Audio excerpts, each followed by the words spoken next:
आज हम देखेंगे कि ऑपरेटिंग सिस्टम का गोल्स क्या है। जब कोई भी ऑपरेटिंग सिस्टम बनाया जाता है तो उसका गोल्स क्या होता है। ठीक। जो पहला गोल आपका है, primary goal of operating system is convenience. Convenience मतलब कोई भी ऑपरेटिंग सिस्टम बनता है तो उसे आप आसानी से यूज कर सकें, कोई प्रॉब्लम ना हो। इन चीजों को कन्वीनियंस में रखा जाता है। आप देखिए, आपके पास लिनक्स ऑपरेटिंग सिस्टम होता है और विंडो ऑपरेटिंग सिस्टम होता है। ठीक ना। आप विंडो को तो आसानी से यूज कर सकते हैं, इंग्लिश मॉडल होता है, छोटा से छोटा बच्चा विंडो ऑपरेटिंग सिस्टम को आसानी से यूज कर लेता है। लेकिन लिनक्स को यूज करना काफी डिफिकल्ट होता है, इसमें सारे बहुत सारे कमांड होते हैं और इसको आप आसानी से यूज नहीं कर सकते। ठीक ना। इसीलिए विंडो को बोला जाता है easy to use and convenience operating system. ठीक। और जो दूसरा आपका गोल आता है, दूसरा गोल आपका इफिशियंसी और स्टेबिलिटी से रिलेटेड है। मतलब कि ऐसा ऑपरेटिंग सिस्टम जो चलाने में तो डिफिकल्ट हो, मतलब उसे हर आदमी आसानी से चला नहीं पाए, लेकिन उसकी इफिशियंसी बहुत ज्यादा हो, कोई भी काम उस पर बहुत जल्दी हो जाए, बहुत जल्दी किया जा सकता है। उसको बोलते हैं कि मतलब उस ऑपरेटिंग सिस्टम की जो प्राइमरी गोल है उसे इफिशियंसी मान सकते हैं। देखिए, आपके पास लिनक्स होता है और विंडो होता है। कभी कभी विंडो में आपका सर्किल घूमने लगता है, परेशान करता है, आप इस पे काम करते रहते हैं। लेकिन लिनक्स में इतना कुछ नहीं होता है। लिनक्स एक इफिशियंसी बेस्ड ऑपरेटिंग सिस्टम है। इसमें आप क्या बोलते हैं कि इसकी कन्वीनियंस थोड़ी कम होती है। कन्वीनियंस का मतलब क्या है कि आप इसे हर आदमी इसको आसानी से यूज नहीं कर सकता। जो लिनक्स के बारे में जानता है, जो इसके कमांड जानता है, वो इसको आसानी से यूज कर सकता है। लेकिन विंडो हर आदमी यूज कर लेता है, इसीलिए विंडो आपका बहुत ज्यादा मेमोरी लेता है, बहुत कन्वीनियंस है, इसे अच्छे से बनाया गया है। लेकिन अगर मेमोरी बहुत ज्यादा लेता है तो आपकी स्टेबिलिटी और इफिशियंसी क्या हो जाएगी, कम हो जाएगी। अगर हम विंडोज और लिनक्स के तौर पे देखें तो आपका लिनक्स का जो प्राइमरी गोल है वो इफिशियंसी हो सकता है और विंडो का प्राइमरी गोल आपका कन्वीनियंस हो सकता है। लेकिन आप इन दो ऑपरेटिंग सिस्टम को लेके आप ऐसा नहीं बोल सकते कि आपका प्राइमरी गोल कन्वीनियंस नहीं है, इफिशियंसी है। आप ब्रॉड में पढ़ रहे हैं, ऑपरेटिंग सिस्टम पूरा पढ़ रहे हैं, तो यहाँ पे आपको क्या देखना है, यहाँ पे पूरे ब्रॉड में देखना है। तो ब्रॉड में आपका प्राइमरी गोल हमेशा कन्वीनियंस आता है और सेकेंडरी गोल आपका इफिशियंसी आता है। ठीक। अब अगर आपसे कोई पूछे कि ऑपरेटिंग सिस्टम का प्राइमरी गोल है तो आप विंडोज और लिनक्स को देख के मत बोलिएगा, आप बोलिएगा प्राइमरी गोल हमेशा कन्वीनियंस होता है और सेकेंडरी गोल आपका स्टेबिलिटी या फिर इफिशियंसी होता है। ठीक, आप समझ जाओगे। अगर इन दोनों ऑपरेटिंग सिस्टम लिनक्स और विंडो को हम देखते चलेंगे तो आपका डिफिनेशन बदल सकता है, लेकिन एक ब्रॉड तौर पे देखेंगे तो आप हमेशा यही बोलेंगे कि प्राइमरी गोल कन्वीनियंस है और सेकेंडरी गोल आपका इफिशियंसी है। ठीक। अब देखिए, हमने गोल्स के बारे में बात कर लिया, अब हम देखेंगे types of operating system. Operating system के कौन कौन से टाइप है।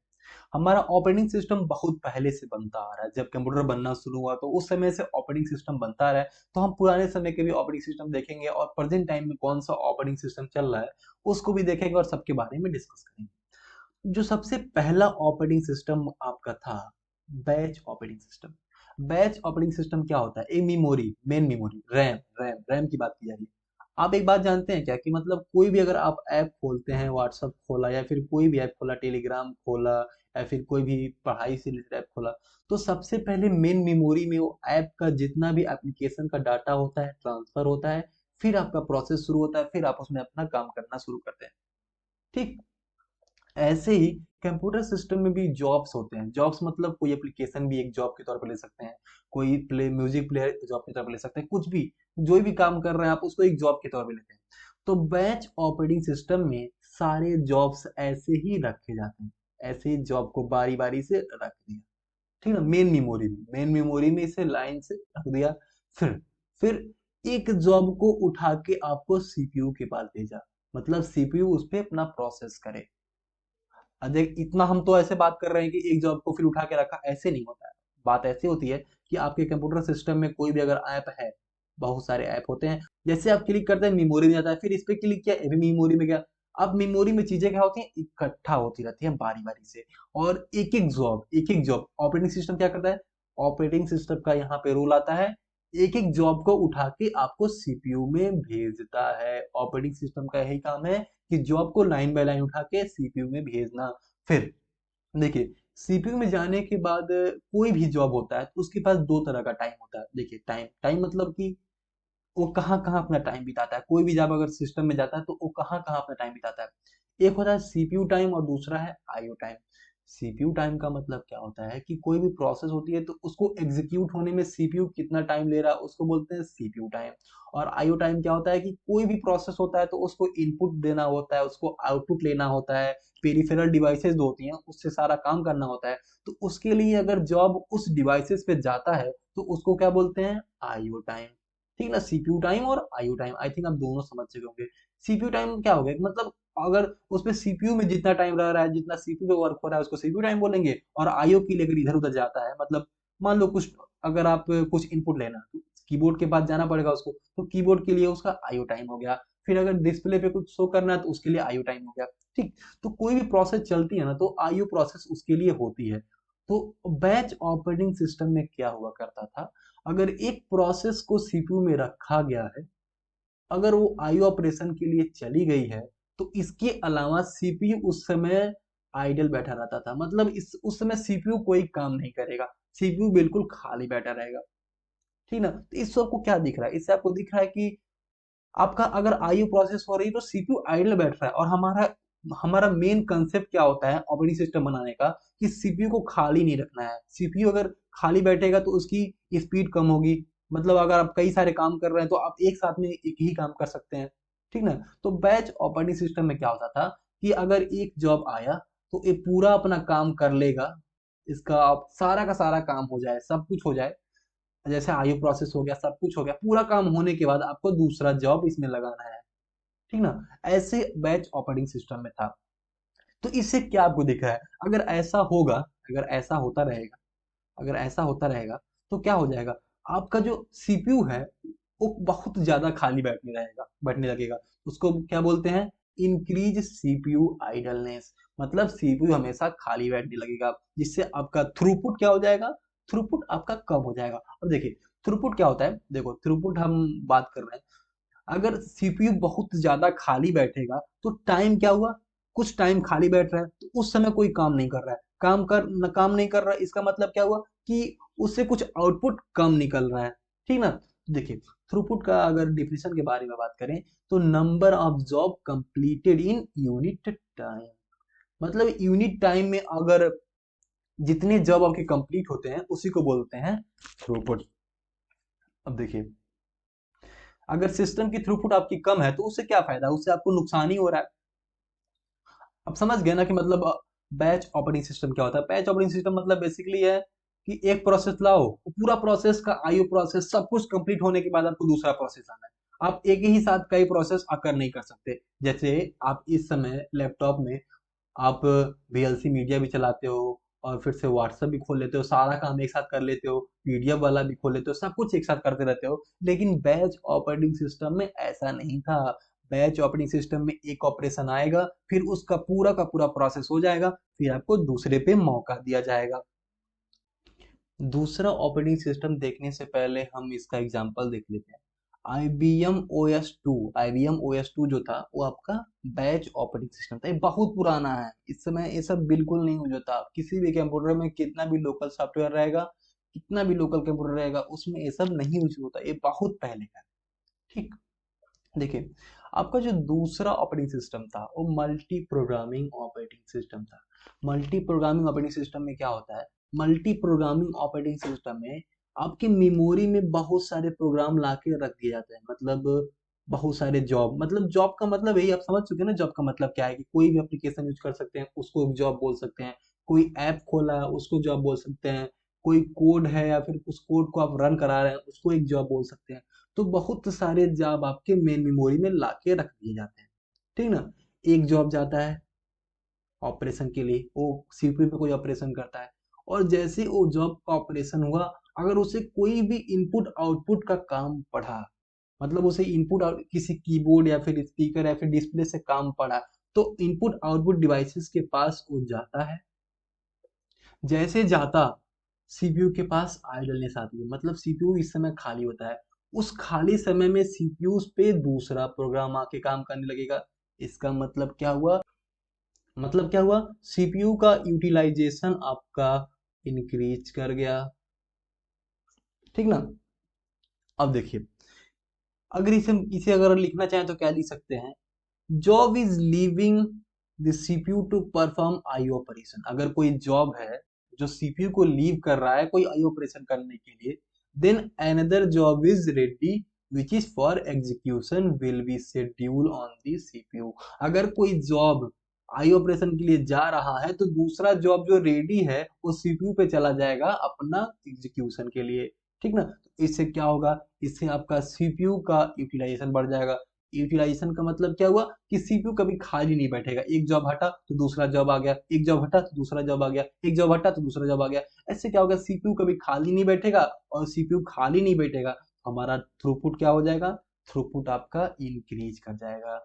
आई थिंक आप मल्टी प्रोग्रामिंग समझ चुके हैं। मल्टी प्रोग्रामिंग बेसिकली यही है कि कभी भी सीपीयू को आइडल नहीं रखा जाता है। एक जॉब गया, फिर वो अगर आई ऑपरेशन के लिए गया है तो दूसरा जॉब उसके जगह चला जाएगा, वो अपना एग्जीक्यूशन करने लगेगा। अगर आई ऑपरेशन से आता है तो फिर वो जॉब रिटर्न चला जाएगा मेमोरी में। यही प्रोसेस चलती रहती है जिससे सीपीयू भी कभी आइडल नहीं बैठता है, जिससे हमारा यूटिलाइजेशन इंक्रीज कर जाता है और थ्रूपुट इंक्रीज कर जाता है। ठीक, आई थिंक आप मल्टी प्रोग्रामिंग समझ चुके होंगे। अगर मल्टी प्रोग्रामिंग की एग्जांपल्स की बात करें तो आपका विंडो हो गया, यूनिक्स हो गया, लिनक्स हो गया, ये सारे के सारे ऑपरेटिंग सिस्टम क्या है, मल्टी प्रोग्रामिंग ऑपरेटिंग सिस्टम है। ठीक, मल्टी प्रोग्रामिंग ऑपरेटिंग सिस्टम के बाद आपका दूसरा जो ऑपरेटिंग सिस्टम आता है मल्टीटास्किंग ऑपरेटिंग सिस्टम। ये मल्टीटास्किंग ऑपरेटिंग सिस्टम क्या होता है, देखो मल्टीटास्किंग ऑपरेटिंग सिस्टम जो मल्टी प्रोग्रामिंग आपका ऑपरेटिंग सिस्टम था ना, उसका एक एक्सटेंशन होता है। एक्सटेंशन मतलब क्या हुआ कि मल्टी प्रोग्रामिंग तो रहेगा ही, उसके बावजूद कुछ फीचर्स इसमें होते हैं। जैसे इसमें ऐसा फीचर होता है कि आपका टाइम बाउंड होता है, कि मतलब मान लो कि कुछ प्रोसेस दिए गए हैं, जॉब 1 है, जॉब 2 है। ठीक, जॉब 1 गया प्रोसेस करने के लिए तो मान लो 2 नैनो सेकंड तक प्रोसेस हुआ, फिर आ गया वो मतलब बाहर आ गया, फिर दूसरा जॉब गया 2 नैनो सेकंड के लिए। मतलब इसमें टाइम बाउंड होता है कि एक जॉब इतने समय तक प्रोसेस होगा, फिर उसके बाद दूसरा जॉब प्रोसेस होगा, फिर दूसरा जॉब प्रोसेस होगा, फिर तीसरा जॉब प्रोसेस होगा। ऐसे टाइम बाउंड पे होता है कि इतने समय बाद दूसरा प्रोसेस लग जाएगा, इसके बाद इतना प्रोसेस लग जाएगा। मतलब मल्टीटास्किंग में मल्टी प्रोग्रामिंग तो है ही कि सीपीयू कभी आइडलनेस नहीं बैठेगा, लेकिन इसमें मल्टीटास्किंग भी होती है, टाइम बाउंड पे काम होता रहता है। अब आप कहोगे हमको कि आप व्हाट्सएप चला रहे हो और म्यूजिक सुन रहे हो तो इसके बीच में अगर सीपीयू आपका है तो सीपीयू के बीच में स्वैपिंग हो रही है, तो कैसे गाना बजना बंद नहीं हो रहा है। तो आप सोचोगे ना कि मतलब गाना बजाना क्यों नहीं बंद हो रहा था, इसको कैसे मैनेज करते हैं। देखिए, पहले प्रोसेस इतना फास्ट होता है, 2 नैनो सेकेंड में इतना फास्ट होता है कि आपको पता ही नहीं चलता है, लेकिन ये सब चीजें कंप्यूटर सिस्टम के अंदर होती रहती हैं। अगर ये नहीं होगा तो मतलब सिस्टम सही से वर्क नहीं कर पाएगा। हर प्रोसेस आजकल जितने भी मल्टीटास्किंग ऑपरेटिंग सिस्टम है, उसमें अगर आप दो काम कर रहे हो, म्यूजिक सुन रहे हो या फिर कोई भी माइक्रोसॉफ्ट वर्ड ही चला रहे हो, तो उसमें जैसे आप उसे मान लो कि इसे मिनिमाइज किया तो प्रोसेस कहीं और चला जाएगा, इसके कुछ पार्ट मेमोरी में चले जाएंगे, फिर इस व्हाट्सएप खोल दिया तो इसके कुछ पार्ट मेमोरी से कंप्यूटर सिस्टम में आ जाएंगे। ये सब प्रोसेस बहुत तेज होता है, 2 नैनो सेकेंड, 1 सेकेंड का 10⁻⁹ पार्ट, इतना आपको पता ही नहीं चलेगा, एक ह्यूमन इसे पता ही नहीं चल सकता। लेकिन स्वैपिंग होती रहती है प्रोसेस की मल्टीटास्किंग में। ठीक, अब इसे देख लेते हैं। आप समझ गए होंगे ना मल्टीटास्किंग क्या होता है, कि प्रोसेस टाइम बाउंड होते हैं कि एक प्रोसेस इतने समय चलेगा फिर दूसरा प्रोसेस चलेगा, लेकिन कभी भी सीपीयू आइडल नहीं बैठता है। प्रोसेस की स्वैपिंग चलती रहती है, आया गया, टाइम टाइम से इतने समय प्रोसेस रन करेगा, फिर इतने समय प्रोसेस रन करेगा, फिर इतने समय प्रोसेस रन करेगा। ठीक, अब देखिए, multitasking is a extension of multi programming operating system. Multitasking जो ऑपरेटिंग सिस्टम है, ये मल्टी प्रोग्रामिंग का एक्सटेंशन है। मतलब मल्टी प्रोग्रामिंग उसके अंदर है ही, लेकिन कुछ और फीचर हो गया जो टाइम बाउंड पे। द जॉब विल बी क्या लिखा है, the jobs will be executing in time sharing mode. मतलब हर जॉब का एक फिक्स टाइम होता है कि इस जॉब को इतने समय तक रहना है सीपीयू में, फिर वो बाहर आ जाएगा, फिर दूसरा जॉब चला जाएगा, फिर वो बाहर आ जाएगा, फिर दूसरा जॉब चला जाएगा। इसको क्या बोलते हैं, time sharing mode of multitasking. ठीक ना, आई थिंक आप मल्टीटास्किंग भी समझ चुके। मल्टीटास्किंग मल्टी प्रोग्रामिंग का एक्सटेंशन होता है। ठीक, अब इसके बाद सबसे इंपॉर्टेंट देख लेते हैं multi processor system. Multi processor system में क्या होता है कि आपके पास मेमोरी तो एक ही रहेगा, मेमोरी एक ही रहेगा, लेकिन आपके पास प्रोसेसर बहुत सारे रहेंगे, ढेर सारे प्रोसेसर रहेंगे और एक ही मेमोरी पे वर्क करेंगे। अब देखो, आप ऐसा समझो कि अपने कंट्री में आधार कार्ड का सिस्टम दिया गया है। आधार कार्ड का सिस्टम दिया गया है, सभी लोग वेरीफाई करते हैं, सभी लोग डाउनलोड करते हैं, एक ही साथ इतने सारे प्रोसेस होते हैं। तो अगर जो सर्वर पे रखा गया आपका सीपीयू, अगर एक सिंगल सीपीयू रहेगा तो इतने चीजों को एक साथ मैनेज कर पाएगा? नहीं ना मैनेज कर पाएगा। इसीलिए बहुत सारे प्रोसेसेस होते रहते हैं, हमें थ्रूपुट बहुत ज्यादा चाहिए होता है। थ्रूपुट बहुत ज्यादा चाहिए का मतलब क्या होता है कि एक ही सेकेंड में बहुत सारे प्रोसेस जल्दी जल्दी जल्दी जल्दी होने लगे। अगर वो हमें चाहिए तो हमारे पास एक सिंगल प्रोसेसर तो काम नहीं चल पाएगा। इसीलिए सर्वर पे most of the time server पे आपके मल्टी प्रोसेसर सिस्टम होते हैं, जिनमें मतलब सिस्टम तो एक ही होता है लेकिन इसमें प्रोसेसर बहुत ज्यादा रहता है, ऑपरेशन बहुत जल्दी फास्ट फास्ट होते रहते हैं। इसीलिए हम मल्टी प्रोसेसर सिस्टम का यूज करते हैं। तो क्या बोल सकते हैं, increase throughput of the system, throughput of the system, इसीलिए हम यूज कर सकते हैं। अब मान लो आप पेटीएम ऐप यूज करते हो, एक ही बार कई लोग ट्रांजेक्शन करते हैं, कोई पैसा भेजता है कोई निकालता है, कोई पैसा भेजता है कोई निकालता है, इतना सारा प्रोसेस हो रहा है। अगर एक ही सीपीयू वर्क करेगा सर्वर पे तो क्या आसानी से कर पाएगा? सीपीयू ब्लास्ट कर जाएगा। इसीलिए बहुत सारे प्रोसेसर एक ही सिस्टम पे लगे होते हैं और सारे एक ही साथ वर्क कर रहे होते हैं, ठीक ना। इसीलिए इसे यूज करते हैं। अब देखो, अब आप कहोगे यहाँ पे ऑपरेटिंग सिस्टम का रोल क्या है? आप तो सिस्टम बढ़ा रहे हो ना, सिस्टम बढ़ा रहे हो तो उसमें ऑपरेटिंग सिस्टम का रोल क्या है? कोई भी सिस्टम होता है बाबू भैया, कोई भी सिस्टम होता है तो उसको मैनेज करने के लिए ऑपरेटिंग सिस्टम का नीड होता ही होता है। अब नीड कैसे हुआ? मान लो आप कोई ट्रांजेक्शन करते हो तो उस ट्रांजेक्शन किस सीपीयू पे वर्क करना है, कौन मैनेज करेगा? ऑपरेटिंग सिस्टम करेगा। अब ऐसा थोड़ी है कि आप एक ही सीपीयू पे पूरा काम देते जाओ, एक ही सीपीयू पे देते जाओ, उसको भी तो आराम चाहिए। इसीलिए ऑपरेटिंग सिस्टम मैनेज करता रहता है कि कौन सा सीपीयू खाली है, कौन सा सीपीयू कितना वर्क कर रहा है, किस सीपीयू को वर्क दिया जाए। अगर एक ही सिस्टम में बहुत सारे आपके सीपीयू दिए गए हैं तो समझ रहे हो, वहां पे आपका ऑपरेटिंग सिस्टम का रोल आता है। यहाँ आप बोल सकते हो कि मतलब आप सिस्टम बढ़ा रहे हो ना, कि इससे ऑपरेटिंग सिस्टम का मतलब है।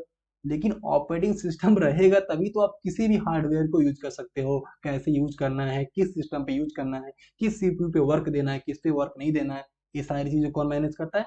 Operating system. अब आपको समझ आया ना कि मल्टी प्रोसेसर में ऑपरेटिंग सिस्टम का यूज क्या है, ठीक। अब देखिए दूसरा बोल रहा है कि सिस्टम को रिलायबिलिटी बनाता है। सिस्टम को रिलायबिलिटी मतलब क्या हुआ कि कोई भी प्रोसेस आपकी रुकेगा नहीं।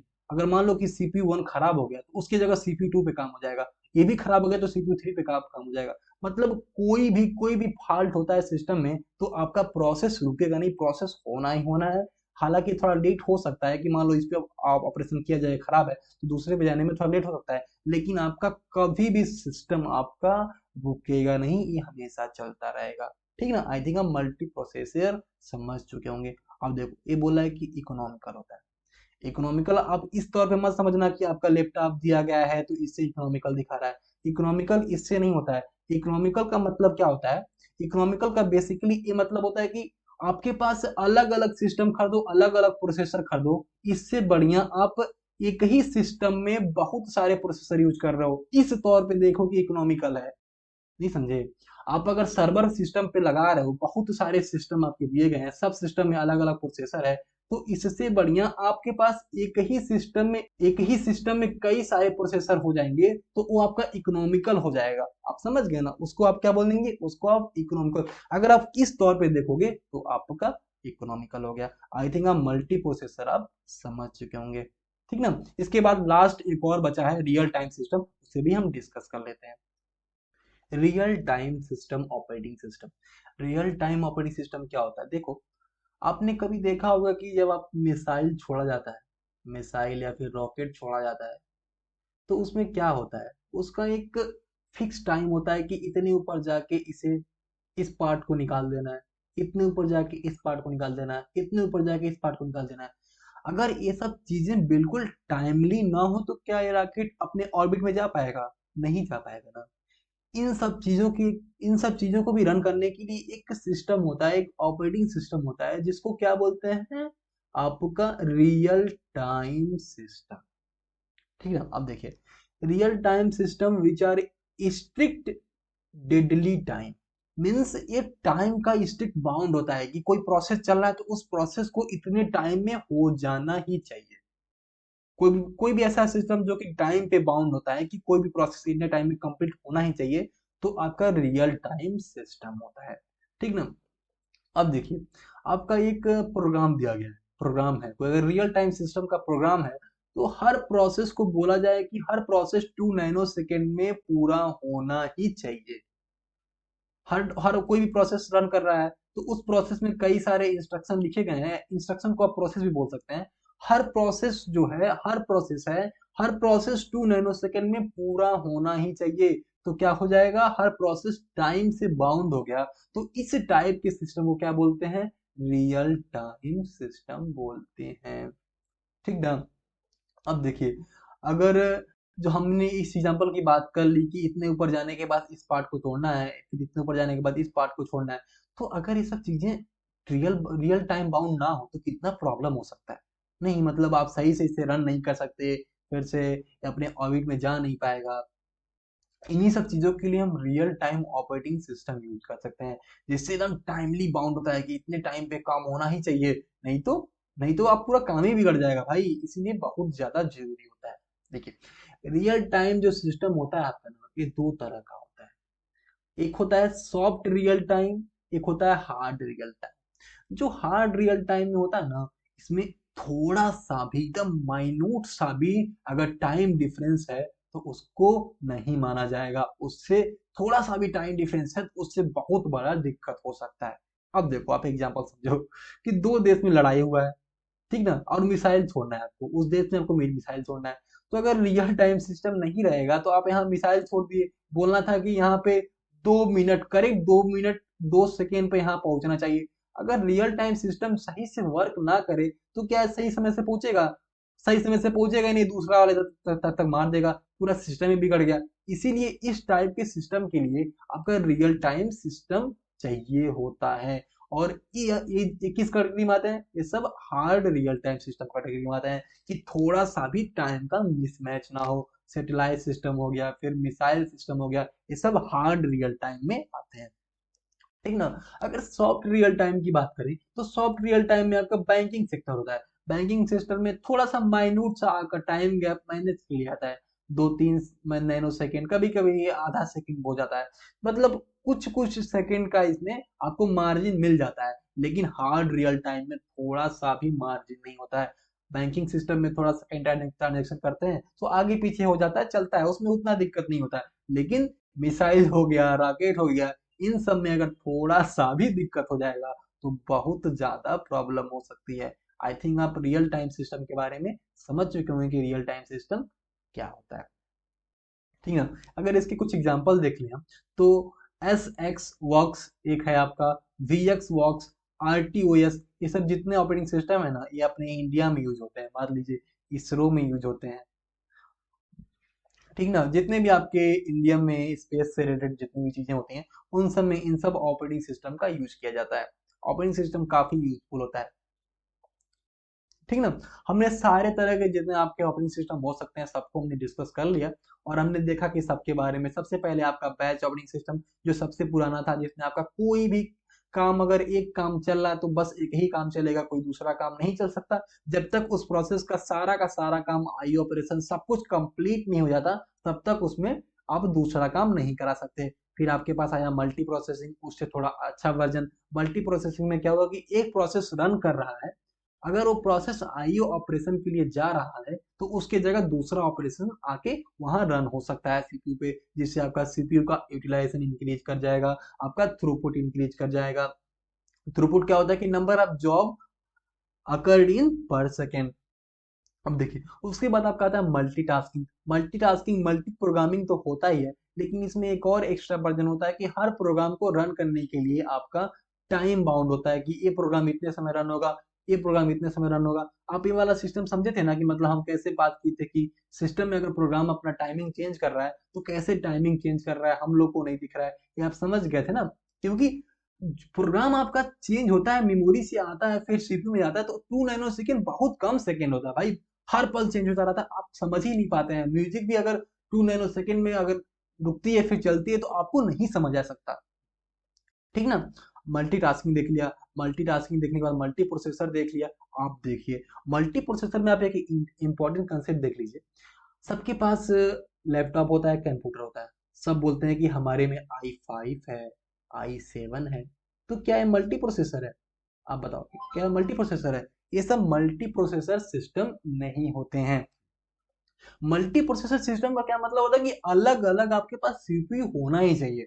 और कोर का मतलब क्या होता है कि आपके पास सिस्टम है, उसके अंदर एक चिप लगा हुआ है, इस चिप में कोई पार्ट, सीपीयू का कोई पार्ट बहुत सारा दे दिया, मतलब मल्टीपल, जैसे एएलयू को कई पार्ट दे दिया, एलयू कई सारा दे दिया, जिससे आपकी स्पीड बढ़ जाती है, स्पीड बढ़ जाती है। लेकिन आप इसको अपने सीपीयू में, आपके कंप्यूटर में जो है, उसको मल्टी प्रोसेसर सिस्टम नहीं बोल सकते। अभी तक सारे लोग भ्रम, बहुत लोग भ्रम में होंगे कि आपके सिस्टम में मल्टी कोर है तो आप उसको मल्टी प्रोसेसर बोलेंगे। मल्टी प्रोसेसर बिल्कुल अलग कंसेप्ट है और मल्टी कोर बिल्कुल अलग कंसेप्ट है। मल्टी कोर का मतलब क्या होता है कि आपके सीपीयू के अंदर कुछ पार्ट मल्टीपल दिए गए हैं, जैसे एएलयू मल्टीपल दे दिया या फिर बस मल्टीपल दे दिया, जिससे आपका पैरेलल प्रोसेसिंग बढ़ जाए और काम जल्दी होने लगे। इसका मतलब ये नहीं हुआ कि आपका मल्टी प्रोसेसर है। मल्टी प्रोसेसर और मल्टी कोर, आई थिंक आप समझ चुके होंगे। Multi core is different thing, multi processor is different thing. उसके बाद हमने देखा था इकोनॉमिकल। आप इस इकोनॉमिकल को अपने लैपटॉप से कंपेयर मत करना, अपने लैपटॉप से मत कंपेयर मत करना। इस इकोनॉमिकल का मतलब क्या था हमारे पास कि कई सारे प्रोसेसर को एक सिंगल यूनिट के साथ वर्क करना, एक सिंगल मेमोरी और सिंगल सिस्टम के साथ वर्क करना, उसके कंपेयर में हर प्रोसेसर के लिए अलग अलग सिस्टम बनाना, इस कंपैरिजन में आपका एक इकोनॉमिकल होता है। न कि आप अपने लैपटॉप से या कंप्यूटर से इकोनॉमिकल कंपेयर करेंगे तो वहां पे गड़बड़ हो जाएगा। और हमने ये भी बात किया था कि अगर कोई भी फॉल्ट होता है तो एक सिस्टम खराब होता है तो दूसरे सिस्टम पे वर्क करने लगेगा, मतलब एक सीपीयू अगर वर्क नहीं करता दूसरे वर्क कर देगा। इसका मतलब आपका कोई भी प्रोसेस रुकने वाला नहीं है। बहुत ज्यादा रिलायबल सिस्टम बनता है मल्टी प्रोसेसर का, और इसे हर कोई यूज नहीं कर सकता। ये बस सर्वर बेस्ड पे यूज होता है, और सर्वर बेस पे बस यूज होता है। और जैसे मतलब हम बोल सकते हैं कि कोई डाटाबेस से रिलेटेड चीज है उसमें यूज होता है।